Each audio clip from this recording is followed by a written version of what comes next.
Chinese leader Xi Jinping, President Trump picked up the phone again, this time calling Japan's Prime Minister, Sanae Takaichi. On Tuesday, Takaichi told reporters that Trump briefed her on his conversation with Xi and encouraged her, saying, quote, "Call me anytime." President Trump told me that we are very close friends and that I could call him at any time. Under the current international circumstances, following President Trump's recent visit to Japan, I believe that I was able to confirm the close cooperation between Japan and the United States. During the call, Trump touched on recent U.S.-China relations, including his talks with the Chinese leader. The two also discussed the U.S.-Japan alliance and developments in the Indo-Pacific.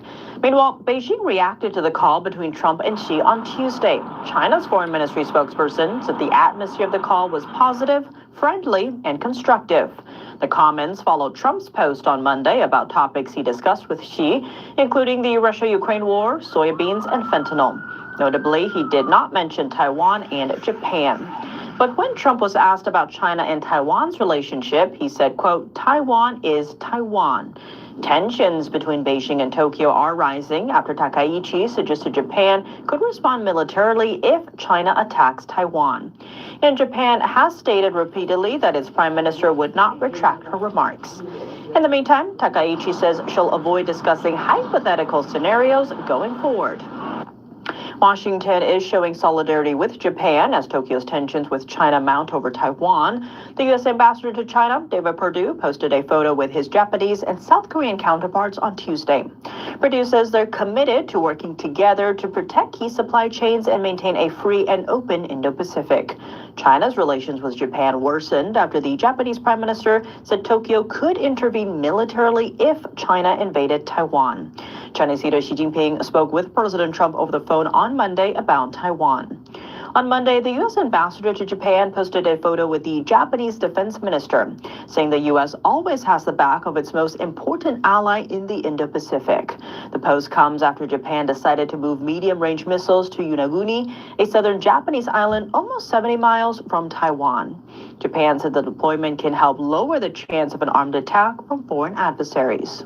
Japan says it will only use force in self-defense. Japan's ambassador to the United Nations made that clear in a letter to the UN on Monday after China sent its own letter to the UN last week.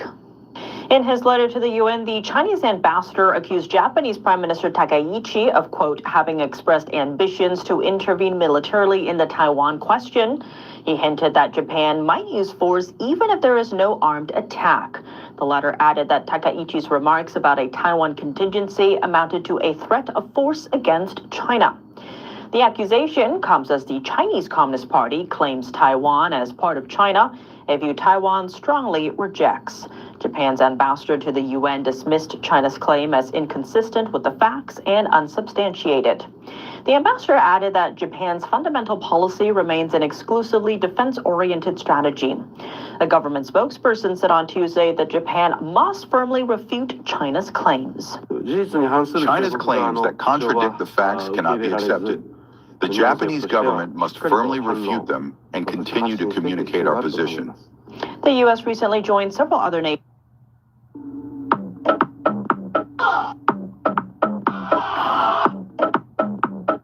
中日外交进入这个危机啊，就是来自于这个高市早苗那个在日本众议院的那个答询啊，那算是官方立场，他是现任首相，而且在众议院的那个正式场合讲的。那简单讲，对中共来讲的话，就是说美日安保条约实质上纳入台湾，是这件事情让中共跳起来，然后就失态了，然后就开始那个野蛮的疯狂的那个讲话，然后结果造成高市早苗在国内反而得到更大的支持，在国际上也得到更大的支持。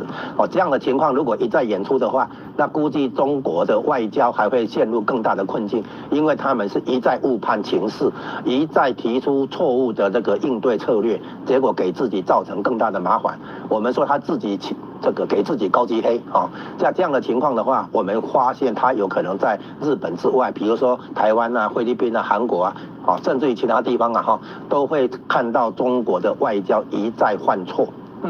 就刚才听就觉得说，在经贸上跟安全上等等，呼应到老师以前讲，包括在台湾的政府官员也在讲，美国如果要再次伟大的话，是绝对不能够没有台湾的。美国再次伟大的，其中有一条就是美国制造业再次伟大。而制造业里面的话，晶片制造很重要。好，美国有晶片设计，没有晶片制造。那晶片制造很重要，再来 AI 相关的制造很重要。而这两个供应链的话，台湾都有。所以台湾如果联合日本一起去美国投资的话，也许是一个很好的发展方向。想看更完整的分。